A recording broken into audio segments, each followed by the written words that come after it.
জয়নিতাই, রাধে রাধে। আজকে গোবিন্দবাড়ির প্রসাদ জানো কি একদম সিম্পল রান্না করেছি, কিন্তু ঝালে লবণে কটকটা করে সোয়াবিনের কষা করেছি।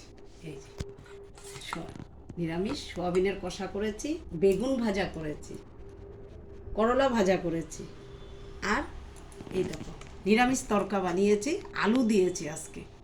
হ্যাঁ, কালকে তরকা আমি না এই তরকার ডালটা বেশি ভিজিয়ে ফেলেছি, তো অনেক কটা হয়ে গেছে। এখন আমি কি করব, তা আজকে আবার রেখে দিলে নষ্ট হয়ে যাবে, বর্ষাকালের দিন। তো ওই জন্য আজকেও আমি তরকা বানিয়ে ছেলেকে টিফিন দিলাম, বাবা গোপালকেও আমার দিয়েছি, আর তোমাদের সাথেও শেয়ার করলাম। এই দেখো গোপালের থালার মধ্যে কাজু আছে, আর আছে শসা, বেগুন ভাজা, করলা ভাজা, কষা কষা করে সোয়াবিনের নিরামিষ তরকারি, আর নিরামিষ তরকারি। খুব ভালো লাগে জানো, গোবিন্দর প্রসাদ তো জানোই, আর কি চাই। জয় নিতাই, রাধে রাধে।